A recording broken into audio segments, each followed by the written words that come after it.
안녕하세요. 사연에 빠지다의 DJ 민영입니다. 오늘 사연자님은 딸네 집에 갔다가 말도 안 되는 광경을 직접 목격하고 말았다는데요. 과연 어떤 사연인지 들어보시겠습니다. 오늘도 두 가지 사연 준비되어 있는데요. 끝까지 들어주실 거죠? 그럼 바로 시작할게요. 구독과 좋아요 잊지 말고 꾹 눌러주세요. 안녕하세요. 저는 60대 할머니입니다. 이 정도 나이가 되면 옛날 일은 모두 다 까마득하게 잊고 살 줄 알았는데 그렇지 않네요.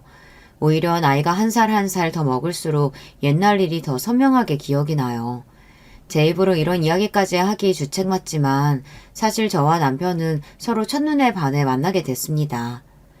남편은 저희 친정아버지가 운영하는 회사 직원이었어요. 아버지 회사는 1년에 한 번씩 야유회 같은 걸 갔었는데요. 제가 대학생 때 아버지 회사 야유회에 따라간 적이 있었어요.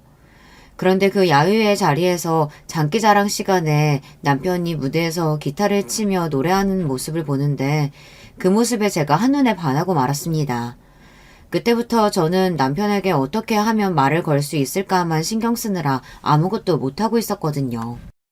그런데 그날 저녁 남편이 먼저 제게 다가와 기타 치는 방법을 알려주겠다고 말을 걸더라고요. 알고 보니 남편도 저를 보자마자 마음에 들어 일부러 기타를 가르쳐 주겠다며 다가온 거였어요. 그렇게 운명처럼 만난 저와 남편은 서로에게 강하게 끌렸습니다. 그때는 둘이 얼마나 좋아했는지 만난 지 반년도 안 돼서 결혼하겠다고 설레발을 쳤습니다. 그러다 친정 부모님의 반대에 부딪혔어요. 너처럼 평생 고생이라고는 모르고 공부만 하고 살던 애가 그런 없는 집 구석에 시집가서 도대체 어떻게 살겠다는 거야. 너 시부모님 모시면서 얌전히 살림하면서 살 수 있어? 안 그래도 남편네 집안 사정이 썩 좋지 않아 부모님께서 마음에 들어하지 않았었는데요.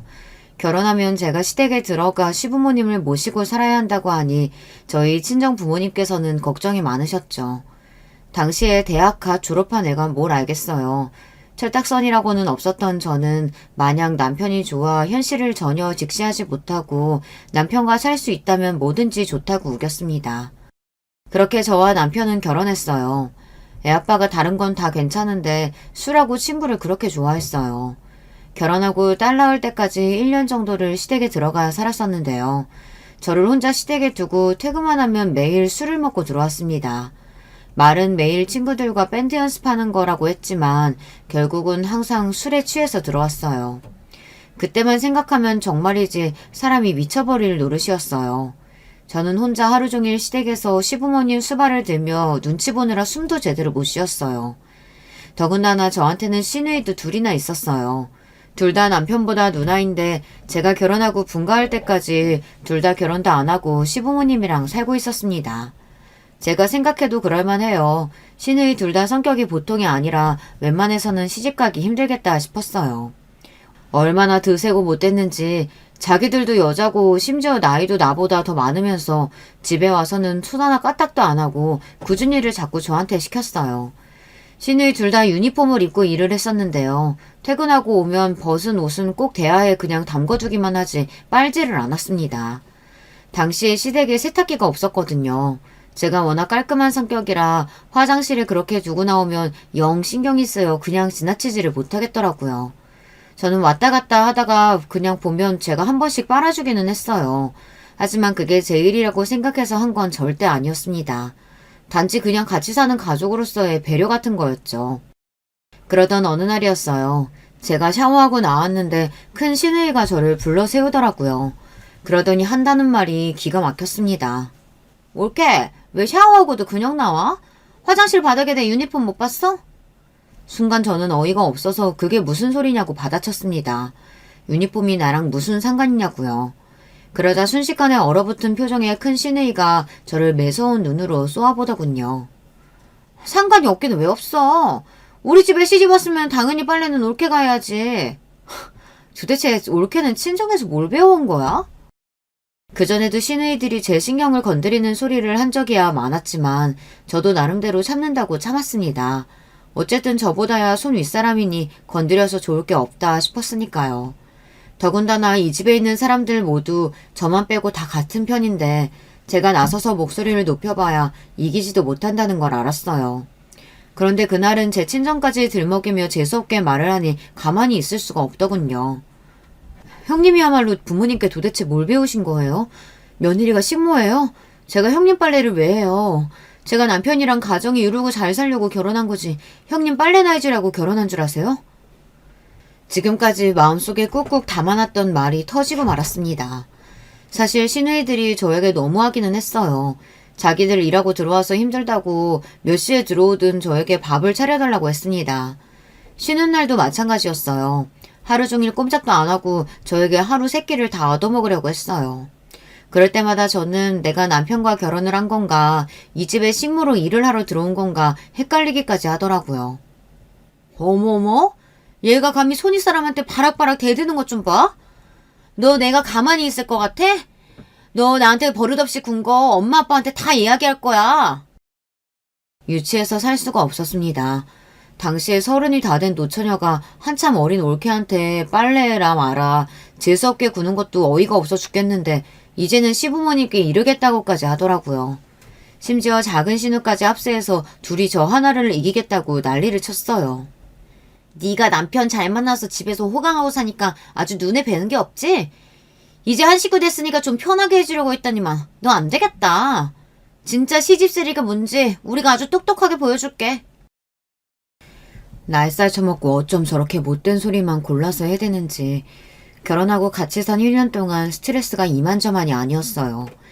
그나마 다행이었던 건 바로 얼마 뒤 친정에서 신형 세탁기를 시댁으로 보내주셨다는 겁니다. 제가 시누이들과 실랑이를 벌이고 나서 어머니에게 하소연을 좀 했더니 바로 세탁기를 보내주셨어요. 아무리 없는 집 구석이라도 그렇지 어쩜 아직도 세탁기가 없다니.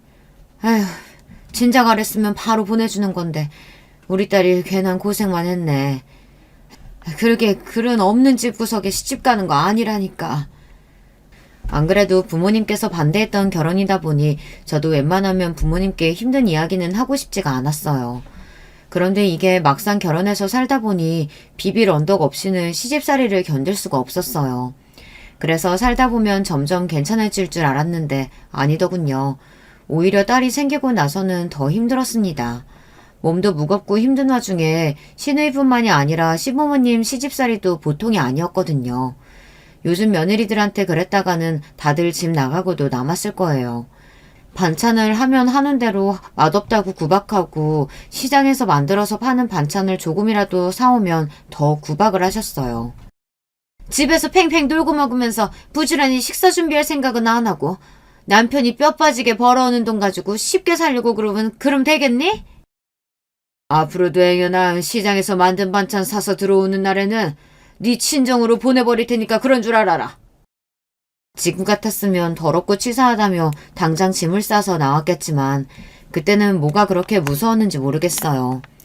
시누이들한테는 그래도 하고 싶은 말도 하고 언성도 높이고 했는데 시부모님이 말 한마디라도 하면 왜 그렇게 주눅이 들고 어깨가 움츠러들었는지 모르겠어요. 시부모님은 저희 친정 부모님과 분위기가 굉장히 달랐어요. 저는 어릴 때부터 부모님이 다투시는 모습을 본 적이 없이 컸었는데요. 시부모님은 자식들이 있든 없든 그냥 아무 데서나 싸웠습니다. 심지어 시아버지는 제가 있는데도 시어머니에게 물건을 던지고 부수고는 했어요. 그런 환경에서 한 번도 살아본 적 없었던 데다 성인이 돼서 그런 낯선 모습을 보며 견디려고 하니 쉽지 않았습니다. 시아버지는 별것도 아닌 걸 가지고 툭하면 저에게도 소리를 버럭버럭 질렀어요. 냉장고에서 냄새가 난 애부터 시작해서 본인 방 걸레질을 안 했다고 제가 있는 쪽으로 걸레를 발로 차기도 했어요. 애를 낳기 전까지는 어떻게든 참아보려고 했는데 딸을 낳고 나니 그게 아니더군요. 제 어린 딸을 이런 집구석에서 자라게 할 수는 없었습니다. 저는 모진 시집살이를 견디고 살다가 딸을 낳고 나서야 분가를 했습니다. 그때도 시부모님은 분가는 무슨 분가냐고 난리를 치셨지만 도저히 그 집에서는 참고 살 수가 없었어요.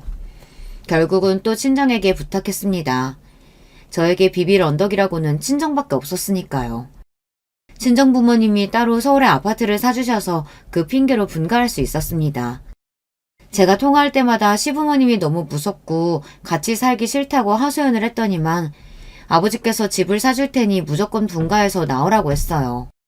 안 그러면 이혼시키겠다고까지 하셨죠. 어려서부터 귀하게 자란 제가 결혼하고 그렇게 고생하게 될 줄은 저도 몰랐어요. 이래서 부모님이 하지 말라는 결혼은 안 하는 건데 제가 잘못 생각했다 싶었죠. 그래도 우리끼리 분가해서 살다 보면 결혼 생활이 전보다는 나아질 줄 알았어요. 그런데 사람이 그렇게 쉽게 변하는 게 아니더군요. 남편은 분가하고 나와서도 여전히 술만 먹고 친구들과 시간 보내기를 좋아했습니다. 당시에 저도 아이를 키우는 건 처음이라 혼자 아이를 키우는 게 너무 힘들어서 하루하루가 지옥이었습니다. 그런데 남편은 저와 아이와는 전혀 상관없는 사람처럼 살았어요. 혼자 매일 친구들과 놀면서 즐기는 모습이 꼴도 보기 싫었습니다. 순하고 얌전했던 저는 언제부턴가 건들기만 하면 폭발하는 쌈딱이 되고 말았어요. 제 딸에게 제일 미안한 게 바로 그 부분입니다. 딸이 너무 예쁘고 귀해서 어떻게든 잘 키워보겠다고 친정에 신세까지 지고 시댁을 나온 거였는데 딸을 키우는 동안 남편과 하루가 멀다 하고 싸우느라 딸에게 매일 못 볼 꼴을 많이 보여줬어요. 사람이라는 게 참 이상합니다. 시부모님이 무식하게 싸우는 꼴을 보는 게 그렇게 싫었었는데 어느새 제가 딸 앞에서 그렇게 싸우고 있더라고요. 당시에는 남편이 너무 싫었어요. 결혼 전 남편을 너무 사랑했었기 때문에 결혼하고 달라진 남편이 너무나도 끔찍하게 싫었습니다. 그리고 이런 사람을 선택한 저 자신도 밉고 싫었어요. 차라리 그때 부모님 말씀대로 결혼하지 않고 살았으면 좋았을 텐데 매일 후회했죠. 그러다 보니 남편만 보면 저도 모르게 미운 소리가 튀어나왔어요. 그날도 남편은 밤새 친구들과 술을 마시고 잔뜩 취해서 택시를 타고 집에 왔습니다. 택시나 타고 곱게 집에 들어오면 다행이죠. 매일 술이 떡이 돼서 집도 못 찾고 택시를 타고 집 주변은 빙빙 돌고 다니니 미칠 노릇이었습니다. 그렇게 술이랑 친구가 좋으면 술이랑 친구랑 살지. 결혼은 나랑 왜 했어? 당신이 졸졸 쫓아다니면 않았어도 내 인생 이렇게 꼬이지는 않았을 거 아니야. 어이씨구. 술이랑 친구랑은 결혼 못하니까 당신이랑 했지. 나도 당신이 이렇게 바득바득 바가지 긁는 여자인 줄 알았으면 결혼 안 했어. 뭐야 당신 말 다 했어? 남편 노릇은커녕 아비 노릇도 못하는 인간이 어디서 큰 소리야? 분가하고 따로 나와서 사니 눈치 볼 시부모님도 없으니 오히려 더 매일 싸웠습니다. 저는 저대로 남편 하는 짓이 싫으니 결혼이 후회된다고 매일 소리를 질렀고 남편은 남편대로 매일 들들 볶는 제가 지겹다고 했습니다. 그렇게 정신 못 차리고 싸우다 보면 어느새 방에서 딸아이가 우는 소리가 들렸어요. 딸아이는 저와 남편이 싸우는 게 무섭다며 숨죽이고 울고 있었습니다. 그 모습을 보면 마음이 어릿거릴 정도로 아파 다시는 그러지 말아야지 하다가도 그 며칠 뒤면 또 술을 먹고 들어오는 남편 때문에 화가 났습니다. 그렇게 20년을 매일 지긋지긋하게 싸우기를 반복하고 살다 딸아이가 대학생이 되던 해에 저나 남편이나 정신을 번쩍 차릴 만한 사건이 있었어요. 딸이 대학에 입학하자마자 저와 남편에게 폭탄 선언을 했습니다. 나도 이제 성인이니까 독립하고 싶어요. 학교 근처에 방 얻어서 나갈 테니까 월세 보증금만 좀 도와주세요. 생각지도 못한 말에 저와 남편은 충격을 받았습니다. 그때까지 딸애가 한 번도 독립의 독자도 꺼낸 적이 없었거든요. 에이, 우리 딸 농담이지? 집도 학교에서 멀지 않은데 갑자기 독립은 무슨 독립이야. 엄마, 우리 딸이랑 떨어지면 외로워서 어떻게 살라고. 제가 지긋지긋하게 남편이랑 20년이나 참고 산 건 다 우리 딸 때문이었습니다. 우리 딸 아니었으면 남편이랑 이혼했어도 진작 했을 거예요. 그런데 기껏 힘들게 다 키워놨더니만 집을 나가겠다고 하네요. 나 지금까지 엄마 아빠랑 같이 사는 거 너무 힘들었어. 둘이 매일 싸우면서도 나 때문에 참고 산다고 하는 것도 너무 싫었고. 이제는 나도 성인이니까 내가 하고 싶은 대로 할래. 나는 내가 알아서 살 테니까 엄마 아빠도 이제 내 핑계 대지 말고 둘이 알아서 살아. 난 엄마 아빠 이혼해도 상관없어. 그 순간을 떠올리면 지금도 머리가 띵합니다. 언제나 어린아이 같았던 딸내미가 어느새 이렇게 불쑥 커서 제 앞에서 저와 남편과 같이 사는 게 하나도 행복하지 않았다고 말하더라고요. 그때의 충격은 말로 다 설명할 수 없습니다. 다시 생각해도 끔찍해요. 그리고 얼마 뒤 딸은 정말 독립해서 집을 나갔습니다. 그때를 생각하면 정말 수만 가지 생각이 다 들어요. 일말의 언질도 없이 그렇게 갑자기 선포하고 나가버린 딸에게도 너무 서운했지만 사실 저를 원망하는 마음이 가장 컸어요. 어른으로서 아이 앞에서 그렇게 해서는 안 되는 거였는데 당시에는 남편에 대한 원망과 미워하는 마음이 커서 아이고 뭐고 신경 쓰지 못했던 것 같아요. 결국은 제 착각이었던 거죠. 제 마음을 잘 돌보지도 못하면서 애한테는 최선을 다하고 있다고 생각했어요. 딸아이가 독립해 나가고 난 뒤 큰 집에 덜렁 남겨진 저와 남편은 많이 반성했습니다. 지금까지 부부의 젊은 패기로 자식을 힘들게 했다는 것에 깊은 반성을 하며 앞으로는 절대 그런 모습을 보이지 않겠다 둘이 다짐했어요. 저와 남편은 지난날 서로를 원망하고 미워했던 마음을 해소하기 위해 지역 내 부부 상담 센터를 다니며 상담도 받았습니다. 물론 평생 싸워온 두 사람이 하루아침에 달라진 게 쉽지 않았지만 그래도 집을 나가겠다고 담담하게 말했던 딸아이의 슬픈 얼굴을 떠올리며 잘 참아보자 싶었어요. 딸에게 좋은 엄마 아빠가 되기 위해서요. 그래도 노력한 덕분에 차차 남편과 저의 사이는 좋아졌습니다. 함께 등산도 다니고 테니스도 치러 다니면서 함께 할 수 있는 시간을 늘려갔어요. 남편도 지난 날들을 많이 반성하고 저에게 미안하다며 사과했습니다. 그때는 내가 너무 철이 없었어. 그동안 당신이랑 우리 딸내미한테 못한 거 평생 내가 갚으면서 살게. 미안해. 남편은 약속의 하나로 술까지 끊고 집안에 충실했습니다. 매일 퇴근하고 오면 함께 저녁을 먹고 저에게 기타를 가르쳐주기도 했어요. 그리고 가장 중요한 시부모님과 제 중간에서 방관자가 아니라 아들과 남편으로서 역할에도 충실하겠다고 약속했죠. 그래도 서로 잘해보겠다고 마음을 먹어서 그런지 저와 남편은 몇 년 새에 많이 좋아졌습니다. 진작 그랬으면 좋았겠지만 어쨌든 몇 년 새 싸우는 일 없이 사이좋게 잘 지냈어요. 그런데 생각지도 못한 일이 생겼습니다. 뿌린 대로 거둔다는 말이 딱 맞아요. 딸아이가 대학을 졸업하고 취직한 지 얼마 되지 않았는데 갑자기 결혼하겠다면서 남자를 집에 데려왔습니다. 저나 남편은 전혀 몰랐었는데 알고 보니 연애를 5년 넘게 했대요. 이런 와중에 제가 이런 말을 하게 될 줄은 몰랐지만 딸애가 데려온 사윗감이 너무 마음에 안 들었어요. 마음에 안 드는 정도가 아니라 할 수 있다면 결혼을 뜯어말리고 싶었습니다. 예비 사윗감은 술 안 마신다는 것 빼고는 마음에 드는 구석이 하나도 없었거든요. 저도 어른으로서 이런 소리 하고 싶지 않지만 사윗감은 딸보다 5살이나 많고 30을 훌쩍 넘긴 나이면서도 이뤄놓은 게 아무것도 없었습니다. 20대 때 만화 그린다고 집에 처박혀 그림만 그리다 허송세월을 보내고 얼마 전에 작은 회사에 들어갔는데 월급이 글쎄 200만 원도 안 된다네요. 그렇게 살았으니 모아둔 돈이 있을 리 없죠. 심지어 지금 사는 집도 반지하 월세에다가 젊어서 그림 그리면서 생활비 대출받은 게 1억 원이나 있답니다. 저는 딸아이의 이야기를 듣는 내내 너무 기가 막혀 얘가 도대체 이런 이야기를 왜 저에게 하는 건지 이해가 되질 않았어요. 누가 봐도 너희가 지금 결혼할 상황이 아닌 것 같은데 무슨 염치로 집에 와서 결혼 허락을 해달라는 거야? 저도 딸에게 쌀쌀맞게 대하기는 싫었습니다. 하지만 이건 딸이 저와 남편에게 해도 너무하는 거였어요. 그런데 그 와중에 딸년이 하는 말이 기가 막히더군요. 결혼할 상황이라는 게 따로 있어? 우리 연애도 5년이나 했고 서로에 대해서 너무 잘 알아. 우리 둘이 결혼하면 잘 살 거야. 순간 저와 남편은 눈이 둘이 딱 마주쳤어요. 그리고 동시에 웃음이 터졌습니다. 그 순간 문득 생각이 떠오르는 게 저와 남편이 결혼하겠다고 친정 부모님께 인사를 갔던 날이 떠오르더군요. 우리 부모님도 지금의 우리처럼 이렇게 어이가 없고 기가 막혔을까 싶었습니다. 지금이야 둘 다 서로 너무 좋으니까 현실이 안 보이겠지. 근데 엄마 아빠 눈에는 너무 다 보여. 너희 둘 지금 결혼하면 매일 지지고 볶고 살다가 결국은 못 산다고 할 거야. 물론 남편이 일어나지도 않은 일을 가지고 과정에서 이야기했다는 건 압니다. 하지만 저도 남편과 생각이 같아요. 아무리 사랑해도 결혼 생활이라는 게 사랑만 가지고 되는 게 아니니까요. 우린 엄마 아빠랑 달라. 둘이 무슨 일이 있어도 안 싸우고 엄마 아빠처럼 실패한 결혼 안 할 자신 있다고. 딸아이 입에서 실패한 결혼이라는 소리가 나오는데 저도 모르게 울컥했습니다. 너 실패한 결혼? 엄마 아빠한테 네가 있는데 왜 실패한 결혼이야? 그리고 엄마 아빠는 적어도 빚은 없이 시작했어. 그런데도 현실이 안 싸우고 살 수 없게 만드는 게 결혼이라고. 근데 너희는 아무것도 없는 주제에 빚까지 떠안으면서 결혼을 하겠다고?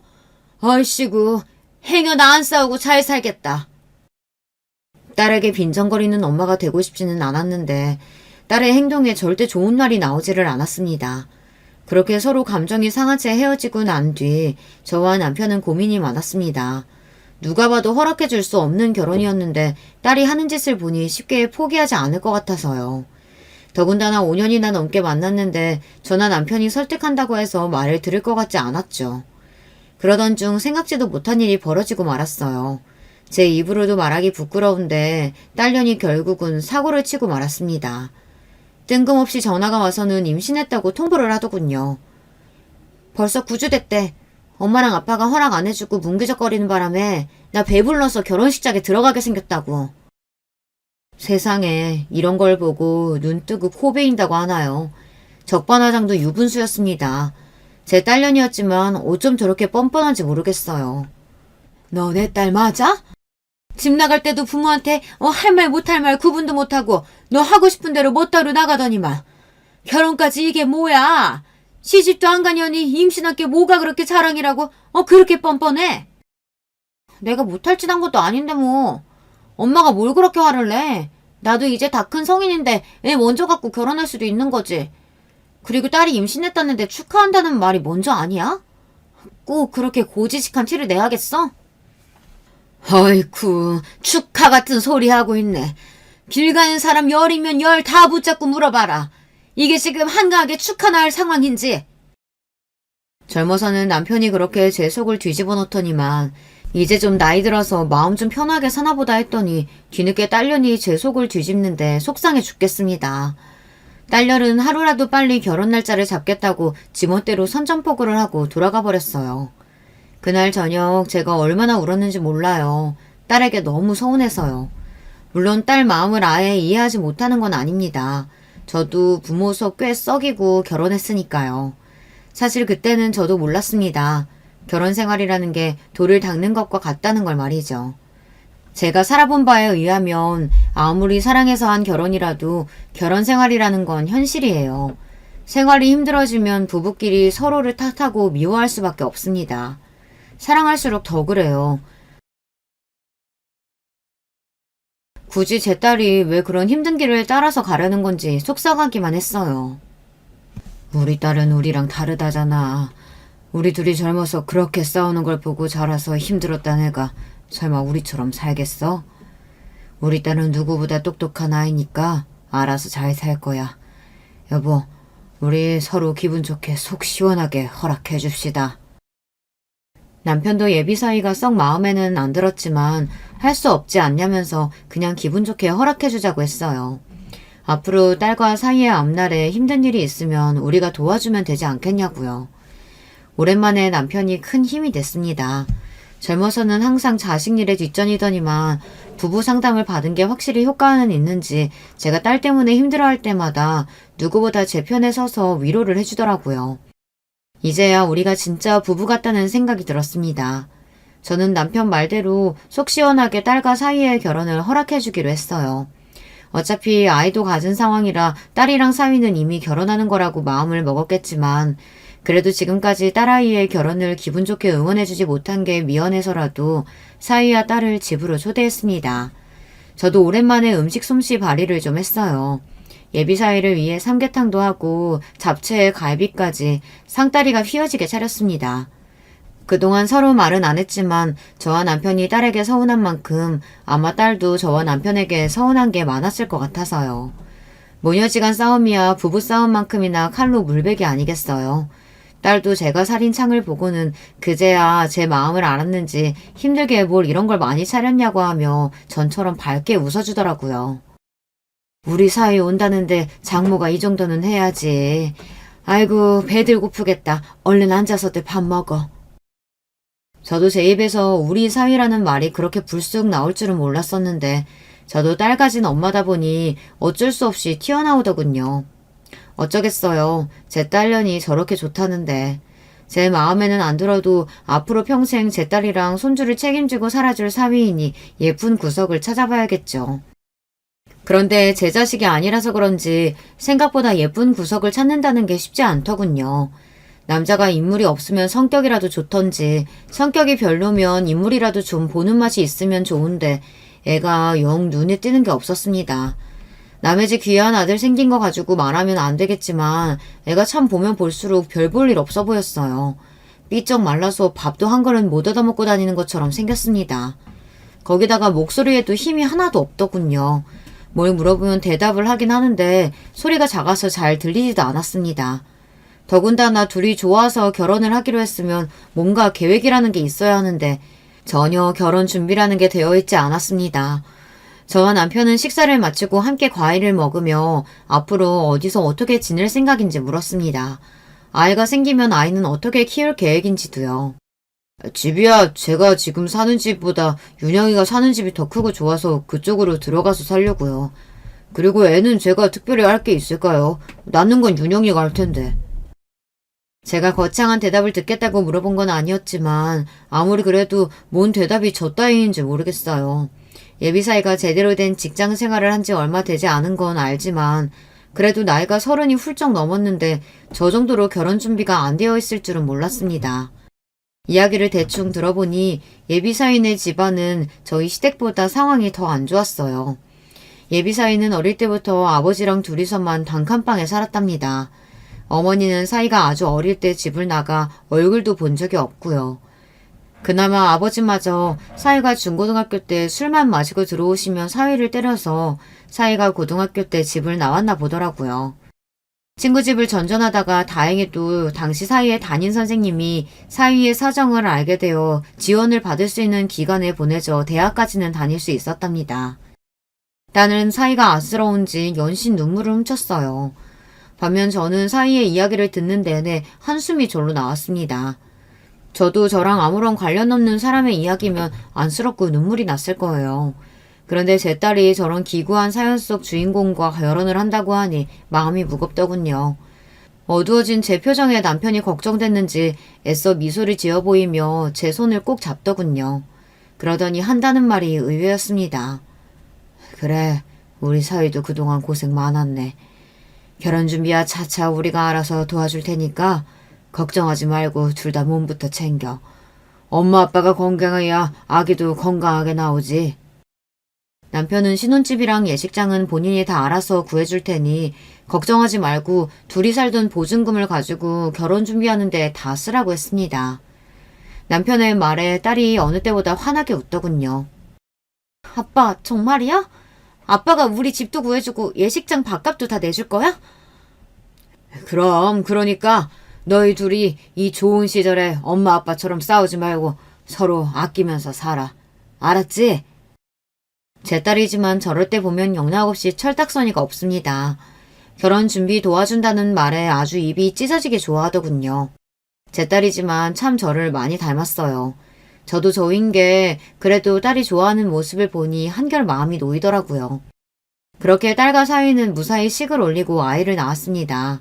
아이는 제 딸을 그대로 빼다 박은 아들이었어요. 손주는 자식하고 또 다르더군요.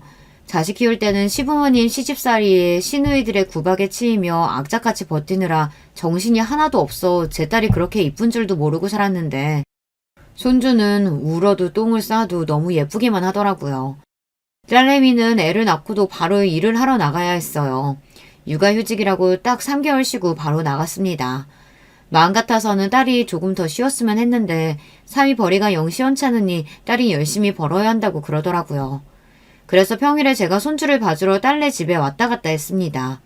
딸은 시터를 쓰겠다고 했는데 제가 더 걱정돼서 그게 안 되겠더라고요. 하나밖에 없는 귀한 손주를 돈 주고 남의 손에 크게 한다는 게 용납이 안 됐습니다. 그런데 손주가 예쁜 건 예쁜 거고 애를 봐주는 건 또 다른 문제더군요. 늙어서 손주 키워주는 것도 힘들어 죽겠는데 그 와중에 신경 쓸 게 너무 많았어요. 딸도 신경 쓰랴 사위 눈치도 보랴 쉬운 일이 하나도 없었습니다. 딸이 사위보다 퇴근 시간이 더 늦어요. 그러다 보니 어느 순간 제가 사위 밥까지 챙겨야 했습니다. 힘들게 일하고 퇴근하고 온 사위 밥도 안 먹이고 바로 애를 보라고 할 수는 없잖아요. 그러니 제가 애를 보며 사위 저녁상까지 매번 차려야 했습니다. 이게 은근 시집살이가 따로 없더군요. 사위가 있는 분들은 아시겠지만 남편하고 사위는 전혀 다르잖아요. 남편이야 제가 바쁘면 대충 챙겨주면 되지만 장모 입장에 사위를 어떻게 대충 아무거나 차려서 먹이겠어요. 더군다나 우리 사이가 입이 짧아요. 남자가 밥 한 공기도 제대로 다 못 먹습니다. 그러다 보니 제가 뭐라도 챙겨 먹이려고 이것저것 하다 보면 어느새 저는 두 집 살림을 하고 있었어요. 제 남편도 챙겨야 하고 딸네 집도 챙겨야 하니까요. 그러다 보니 손주를 보고 8시 넘어서 집에 와 쉬지도 못하고 늦게까지 반찬을 하다 자기 일수였습니다. 물론 제 자식들 먹이는 일이니 힘들어도 할만해요. 그런데 문제는 다른 데 있었습니다. 바로 사위의 술 문제였어요. 사위가 저녁을 먹으면서 제가 있는데도 자꾸만 반주를 했습니다. 저희 남편도 워낙 젊어서부터 술을 좋아했기 때문에 제가 남자 술 먹는 거 가지고 전혀 이해 못하는 사람은 아니에요. 그런데 사위는 저희 남편보다 더 심했습니다. 양이 문제가 아니라 매일 먹었어요. 처음 몇 달은 그냥 넘어가다가 아무래도 너무 심한 것 같아서 제가 한마디 했습니다. 아주 베란다에 나갈 때마다 소주병이 박스째로 있는데 저도 욱하더라고요. 이서방, 아무리 일이 힘들어도 자꾸 술에 기대면 안 돼. 나 가고 나면 둘이 같이 애도 봐야 하는데 매일 그래 술 취해서 있으면 되나? 저는 최대한 좋게 말한 겁니다. 마음 같아서는 내 딸도 퇴근하고 와서 힘든데 너까지 술 취해 있으면 되겠냐 소리치고 싶었지만 애써 애둘러 말한 겁니다. 그런데 사위가 하는 말이 기가 막히더라고요. 장모님, 저는 일이 힘들어서 술을 먹는 게 아니라 술을 너무 좋아해서 마시는 거예요. 저 자식 먹여 살리느라 하고 싶은 일도 못하고 사는데 먹고 싶은 술 정도는 먹으면서 살아도 되는 거 아닌가요? 어느 때보다 또박또박 말하는 사위의 모습에 저도 모르게 말문이 턱하고 막히고 말았어요. 그러다가 순간 저도 짜증이 좀 났습니다. 뭐 이런 놈이 다 있나 싶어서요. 그래서 저도 모르게 사위에게 싫은 소리를 좀 하고 말았어요. 이보게 이서방, 누가 보면 자네가 엄청나게 벌어다줘서 우리 딸내미가 집에서 호강하면서 사는 줄 알겠네. 자네 눈엔 우리 딸내미 애 낳고 100일 만에 나가서 저렇게 늦게까지 고생하는 거 그건 안 보이나? 나이를 처먹고도 철없는 사위의 모습에 화가 나서 그만 저도 못 참고 속마음을 이야기하고 말았어요. 하지만 저도 참을 만큼 참은 겁니다. 그동안 매일 퇴근하고 오면 술 마시고 딸이 올 때까지 버티지도 못하고 코를 골며 드릉드릉 잠을 자는데 사위라도 그 모습이 너무 얄밉더라고요. 그래도 제 말을 알아듣기는 했는지 사위도 입을 꾹 다물더니 이내 알겠다고 본인이 생각이 짧았다고 하더군요. 저도 그날만큼 화가 나서 사위에게 손주를 안겨주고 딸이 오기 전에 집을 나와버렸습니다. 그런데 바로 그 다음날 어이없는 일이 생겼어요. 딸에게 연락이 왔는데 저더러 이제 손주 봐주러 오지 않아도 된다고 하더라고요. 좋은 시터분 구했어요. 당장 오늘부터 와주실 수 있다고 해서 불렀으니까 엄마는 안 오셔도 돼요. 저는 순간 어안이 벙벙해서 잠시 말을 잊었습니다. 이건 분명 이상했어요. 딸이 시터를 구하고 있었으면 제가 몰랐을 리가 없는데 딸이 전혀 저에게 말을 한 적이 없었거든요.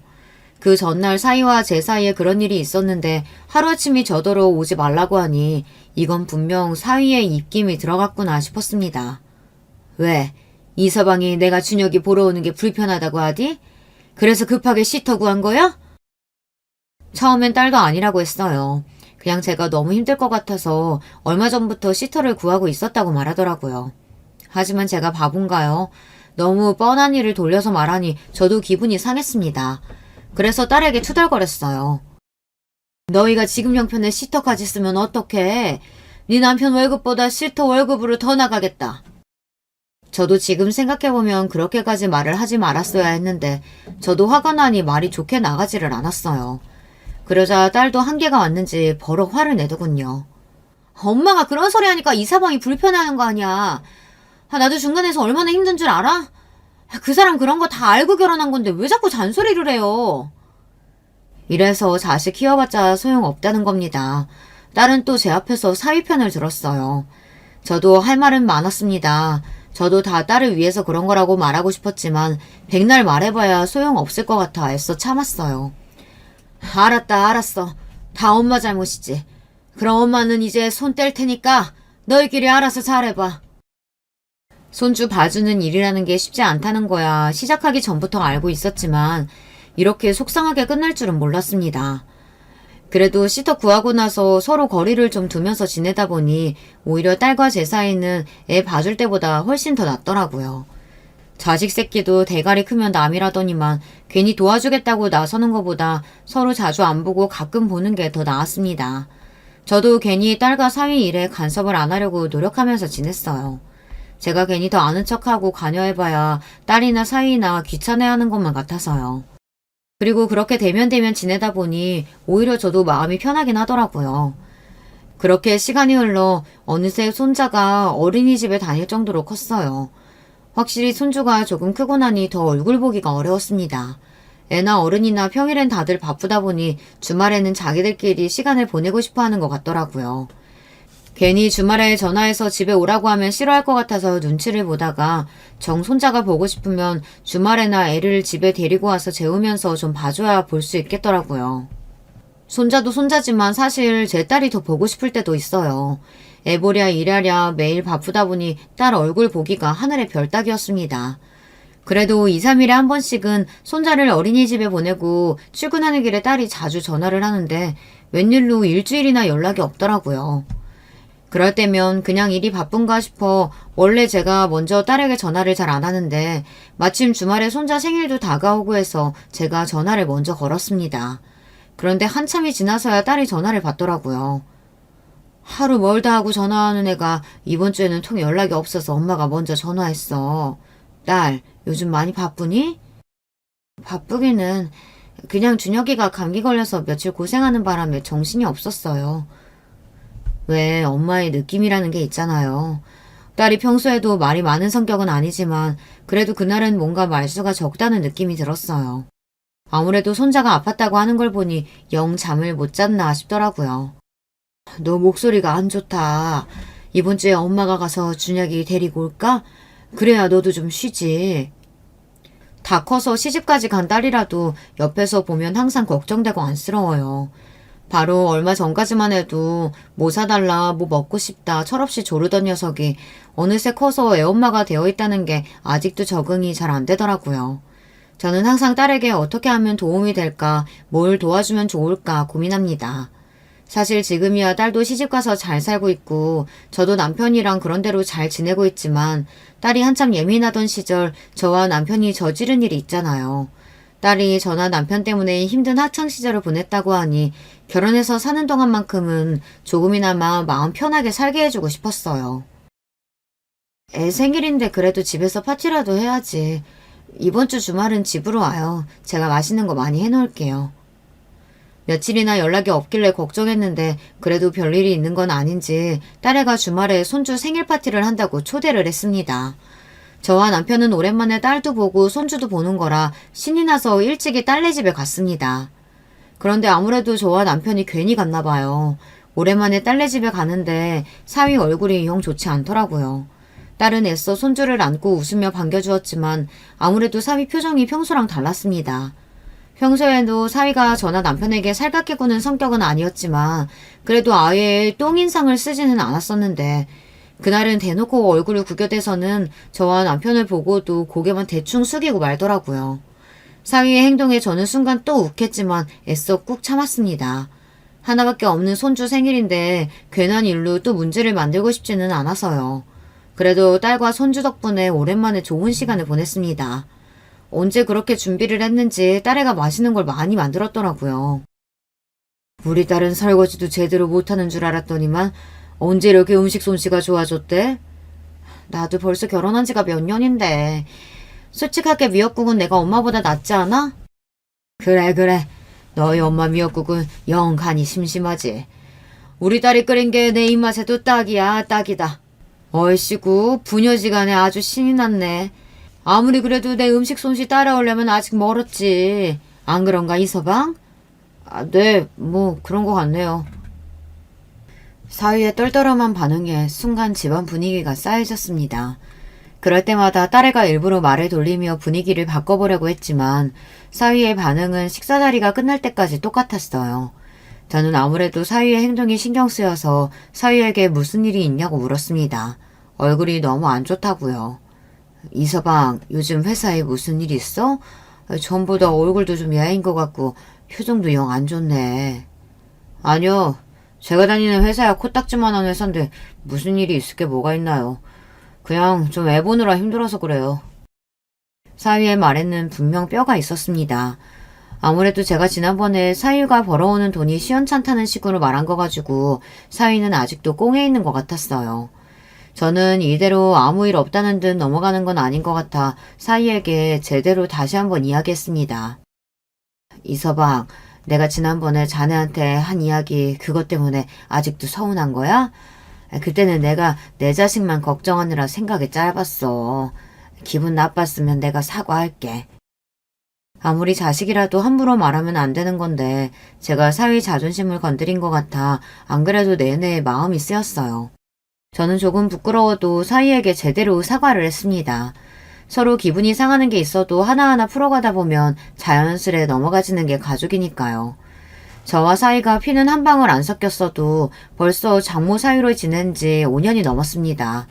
이런 과정이 다 서로 맞춰가는 과정이라고 생각하면 어려울 것도 없었어요. 장모님이 그렇게 말하시니까 저도 괜히 죄송하네요. 제가 속이 좁았어요. 사위도 무뚝뚝하게 말했지만 애써 담담하게 말하는 게 그래도 본인도 저에게 잘한 건 없다는 걸 아는 것 같았어요. 저녁을 다 먹고 손주와 케이크까지 불고 나서 저와 남편은 딸네 집을 나섰습니다. 오랜만에 딸네 집에서 좋은 시간을 보낸 것 같아 남편도 저도 마음이 좋았어요. 그런데 주차장에 도착하자마자 잊고 있었던 게 떠올랐습니다. 글쎄 손주 녀석 생일이라고 봉투에 용돈을 넣어놓은 걸 깜빡했지 뭐예요. 사실 말이 손주 용돈이지 딸에게 주는 생활비였어요. 대놓고 돈을 주면 딸이 잘 받지 않아서 딸, 사위, 손주 생일 때나 명절에 제가 따로 봉투에 300 정도 넣어 주고는 해요. 딸이랑 사위도 열심히 일해서 버는 거야 알지만 요즘 세상에 애 키우는데 돈이 얼마나 많이 들어가요. 더군다나 딸내는 일한다고 치떡까지 쓰는데 항상 돈에 허덕일 게 뻔해서 생활비라도 좀 보태줘야 제 마음이 편했습니다. 남편에게는 차에 가 있으라고 하고 급한 대로 저만 다시 딸네 집으로 올라갔어요. 봉투만 후다닥 주고 다시 내려오라고요. 그런데 사위가 연신 집에서 음식 냄새가 난다고 투덜거리더니 현관문을 아예 활짝 열어놨더라고요. 아이고 벌레 들어오면 어쩌려고 문을 이렇게 활짝 열어놓으면 어떡해. 저는 다시 올라온 게 민망해서 애써 너스레를 떨며 딸네 집 안으로 들어갔습니다. 그런데 그때 믿을 수 없는 충격적인 광경을 보고야 말았어요. 손주를 등에 업고 재우고 있는 딸에게 다가간 사위 자식이 제 딸 뺨을 세게 갈기더라고요. 찰싹 소리가 날 정도로 세게 말이죠. 아휴, 너는 가만 보면 소름 끼치게 가식을 참 잘 떨더라. 이 상황에 네 애미애비 왔다고 아주 신이 나가지고 실실 쪼개면서 말도 많이 하더라? 저는 순간 이성의 끈이 빠지지 끊어지고야 말았습니다. 눈이 휙 돈다는 말이 바로 이런 걸 보고 하는 말이었어요. 너 이 새끼 지금 내 딸한테 뭐 하는 거야? 이 쪼다 같은 새끼가 감히 내 딸한테 손을 대?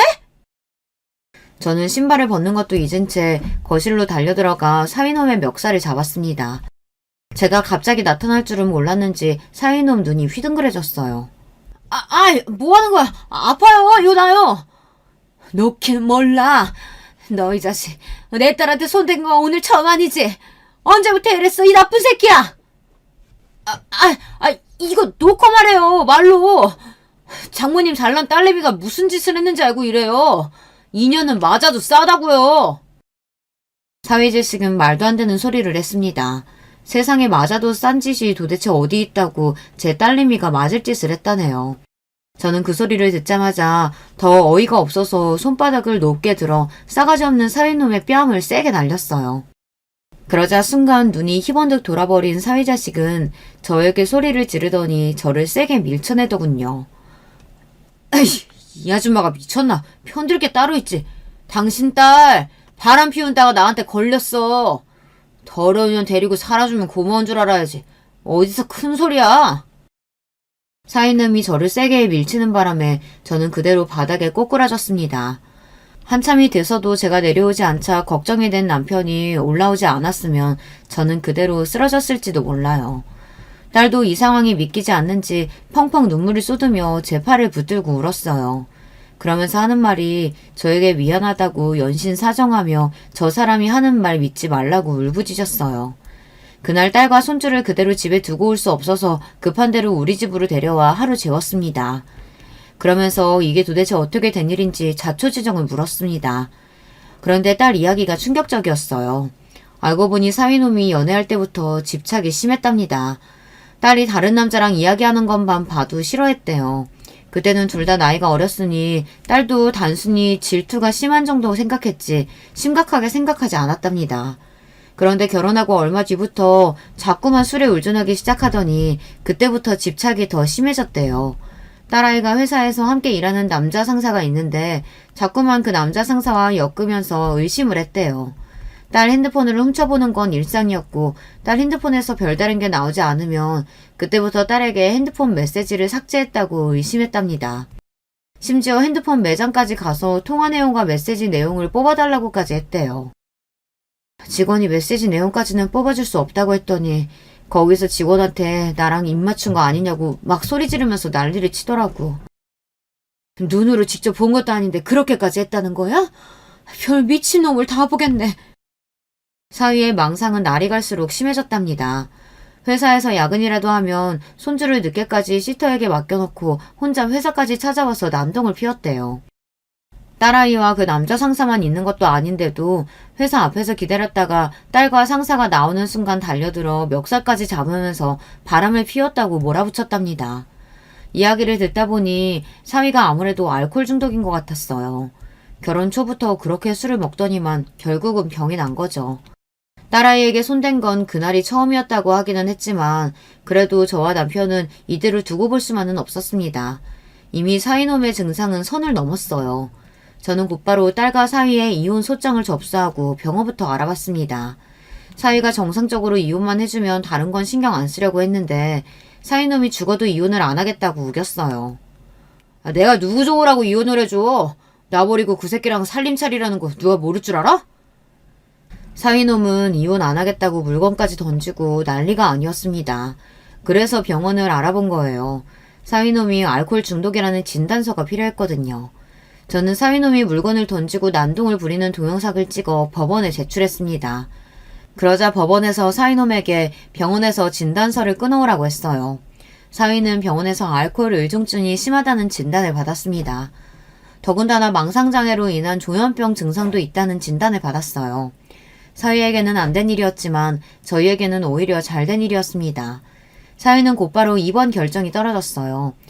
어린 아들이 있다 보니 사위의 상태는 정상적인 결혼 생활을 유지할 수 없다는 판결이 났습니다. 그렇게 제 딸은 사위놈과 이혼하고 아들을 데리고 다시 우리 집으로 들어왔어요. 딸아이가 이혼하면 저도 남편과 둘 다 속이 시원할 줄 알았는데 의외로 그렇지가 않았어요. 딸아이가 사위를 많이 좋아하긴 했는지 사위를 불쌍하게 생각하더라고요. 그렇게 자기 아버지를 미워하더니만 어떻게 똑같은 짓을 해. 딸은 손주를 위해 사위 같은 아빠는 없는 게 낫다고 판단해 이혼하긴 했지만 이혼하고 나서도 가끔 사위 병원에 면회를 가요. 갈 때마다 약 잘 먹고 술 꼭 끊어야 한다고 그래야 병원에서 나올 수 있다고 희망을 주는 것 같더라고요. 제 속으로 낳은 제 딸이지만 전현도 참 답답합니다. 그래도 다행인 건 제가 제 눈으로 딸이 사위에게 맞는 걸 봤다는 거예요. 아마 제가 직접 보지 않았다면 딸은 저에게 평생 숨기고 참고 살았는지도 몰라요. 끔찍했던 일은 일단락되었지만 딸아이의 마음속엔 아직 상처가 자리 잡고 있습니다. 지금도 가끔 자다가 벌떡벌떡 깨서 한참을 못 자고 뒤척이더라고요. 저희 딸이 씩씩하게 새 출발할 수 있도록 여러분께서 응원과 위로의 메시지 댓글로 남겨주시면 딸과 함께 읽어보고 힘을 내도록 하겠습니다. 지금까지 저의 긴 이야기 들어주셔서 감사해요. 여러분의 가정에는 항상 기분 좋은 일들만 가득하시길 바라겠습니다. 여러분, 두 번째 사연 시작하기 전에 좋아요, 구독 꼭 눌러주실 거죠? 그럼 두 번째 사연 바로 시작합니다. 안녕하세요. 저는 서울 강남에서 피부과를 운영하는 40대 여자입니다. 요즘 환절기라 병원에 환자들이 많이 오고 있어요. 덕분에 바쁜 나날을 보내고 있습니다. 그래서 일하느라 정신없는 와중에 제 인생에 아주 재밌는 일이 일어났어요. 제가 의사니까 어느 모임을 가도 편한 인생을 살았다고 생각하는 분들이 아주 많으세요. 하지만 그건 오해입니다. 왜냐하면 저는 제가 생각해도 인생이 쉽지 않았어요. 오늘 제가 제보할 사연도 마찬가지고요. 시골 출신 홀어머니, 이 두 개의 단어만 봐도 제가 어떤 인생을 살았는지 아시겠죠? 저는 경상도에서 태어났습니다. 그 중에서도 내륙에 있는 아주 시골에서 자랐어요. 어렸을 때부터 어머니랑 둘이 살았는데 아버지 존재는 처음부터 없었습니다. 어머니가 절 임신하셨을 때부터 아빠가 없었거든요. 듣기론 사고로 죽었다고 하던데 진실 여부는 모릅니다. 애초에 궁금하지도 않아요. 사실 어렸을 때를 회상하는 건 제게 고통입니다. 그래서 아주 짧게만 언급하고 지나갈게요. 대충 엄마와 둘이 가난하게 살았고 매우 힘들었다고 생각하시면 됩니다. 전기와 수도가 끊기는 건 일상이었고 등록금 낼 돈도 없었어요. 그나마 죽기 살기로 4시간 자고 공부해서 제가 공부는 잘했거든요. 그 가능성을 보고 선생님들이 학비를 대신 내주셨습니다. 지금도 연락하는 은사님이 계시는데 그분이 제 고등학교 학비를 대부분 내주셨어요. 요즘도 명절 때마다 꼭 안부 인사를 드리고 있죠. 어린 마음에 성공하면 이런 돈 없는 솜을 느끼지 않아도 된다는 것을 빨리 깨우쳤어요. 월세 낼 돈이 없어 엄마가 집주인에게 무릎 꿇고 비는 것을 보고 그 생각을 했거든요. 그래서 저는 진짜로 공부가 유일한 탈출구였습니다. 덕분에 서울에 있는 의대에 진학할 수 있었죠. 진영아, 예과 때는 공부 안 해도 돼. 왜 그렇게 공부하는 거야? 본과 올라가서 하면 돼. 장학금 받아야 돼. 너희끼리 놀러가. 난 진짜 괜찮아. 대학에 와서도 저는 남들 다 노는 신입생 때도 논 적이 없습니다. 장학금을 받아야 했고 또 과외도 5개나 돌렸거든요. 사정상 엄마는 시골에 계속 계셨기 때문에 저는 서울에서 기숙사에서 살았습니다. 그러면서 생활비는 당연히 제가 과외에서 번 돈으로 냈어요. 문제는 등록금이었습니다. 장학금을 받으려고 고등학교 때보다 더 열심히 공부했죠. 그렇게 과외하고 받은 돈을 모으고 모아 엄마에게도 매달 보냈습니다. 안 그래도 하나밖에 없는 딸이 의대에 갔다는 것도 충분한 자랑거리잖아요. 그런데 돈까지 매달 아쉽지 않게 보내니 엄마는 입이 귀에 걸려 있었어요. 제가 보내준 돈으로 작지만 김밥 가게를 하나 열기도 했습니다. 그러다 제가 지금의 남편을 만나게 됐습니다. 제가 의사니까 상대도 당연히 의사나 전문직이라고 생각하는 분들이 많더라고요. 근데 전혀 아닙니다. 일단 저는 남편을 만나게 된 계기가 과외였어요. 네, 바로 남편과 저는 과외 선생과 학생으로 만났습니다. 사실 선생과 학생이라는 말도 어색한 게 남편하고 나이 차이가 2살밖에 나지 않아요. 민서가 숙제 다 해왔네. 잘했어. 혹시 모르는 문제 있었어? 아니요. 그래? 다행이다. 그러면 오늘 진도 나갈게. 중간에 막히는 거 있으면 언제든지 말해. 아직도 남편의 고등학생 시절이 기억납니다. 강남 한복판에 있는 대궐 같은 집이었어요. 학교 동기가 어머니가 까탈스럽다며 도저히 못하겠다고 하소연했었거든요. 그런데 돈은 남들보다 2배를 준다는 말을 듣고 바로 제가 하겠다고 했어요. 그렇게 시작했는데 과외 학생의 어머니, 그러니까 저한텐 지금 시어머니죠. 그때부터 시어머니는 유별나셨어요. 저도 서울에 있는 많은 부잣집 학생들 많이 봤거든요. 방학 때는 입주 과외로 같이 생활하며 과외한 적도 있습니다. 그래서 까탈스러운 학부모를 상대하는 건 자신 있었어요. 그런데도 시어머니는 그 중에서도 유별났죠. 선생님, 우리 아들이 3대 독자거든요. 그래서 꼭 서울대에 진학해야 돼요. 할아버지랑 얘 아빠도 서울대 나왔으니까 우리 아들도 당연히 서울대 가야 되거든요. 아, 네. 저도 최선 다할 테니까 민석이도 가정에서 많이 신경 써주세요. 우리 민석이 아들 최선 다하고 있죠. 우리 아들이 저번 체육대회에서도 1등을 했어요. 이렇게 똑똑하고 잘생겼으면 운동은 좀 못해도 되는데. 맞죠? 그리고 저번엔 사생대회 나가서도 1등 했어요. 어쩜 이렇게 잘났을까요? 아마 제 피가 영향이 좀 있었던 것 같아요. 왜냐하면 시어머니와 대화하면 거짓말하지 않고 귀에서 피가 나는 것 같았습니다.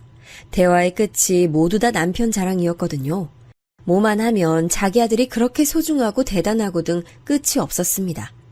남편은 고등학생 때는 내성적인 성격이었어요. 그래서 남편을 가르치는 건 정말 하나도 힘들지 않았습니다. 왜 동기가 도저히 못하겠다고 그만뒀는지 알 것 같았어요. 그래도 저는 끝까지 과외했는데 이유는 바로 돈 때문이었죠. 대한민국 부자들이 사는 곳에서도 화려한 집에서 살던 남편이었거든요. 시어머니는 돈 하나는 정확히 챙겨주셨습니다. 저는 한푼이 아쉽던 시절이라 시어머니의 남편 자랑을 한 귀로 듣고 한 귀로 흘리며 과외를 끝까지 진행했습니다. 너무 아쉬운 점이 있다면 바로 남편의 학업 성적이었어요. 남편은 안타깝지만 본인 머리가 그렇게 좋은 편은 아니었습니다. 그렇다고 바닥을 기는 성적은 아니었고 서울대는 가지 못하는 성적이었습니다. 결국 남편은 재수까지 했는데 재수에도 서울대를 가지 못했어요. 그때 본인이 너무 힘들어하는 게 잘 느껴져서 안타까웠습니다. 제가 그때는 또 본과에 들어가서 과외를 중간에 그만뒀거든요. 그런데 남편이 너무 힘들어해서 제 일정을 빼고 공부를 봐줬어요. 인간 대 인간으로 안쓰러운 마음이 컸거든요. 저는 돈이 급했기 때문에 그때 남편에게 전혀 이성적인 마음이 들지 않았습니다. 그리고 남편은 마침내 서울에 있는 아주 명문대는 아니어도 적당한 대학에 입학했어요. 그리고 그 학교는 바로 제가 다니던 학교였습니다. 실습과 시험으로 바쁜 날을 보내던 저에게 남편은 아주 저돌적으로 들이댔어요. 그때까지 아무도 사귀지 않고 있던 저는 연애는 사치라고 생각했습니다. 돈이 제 인생에서 가장 우선이었으니까요. 아니, 네 인생 살아.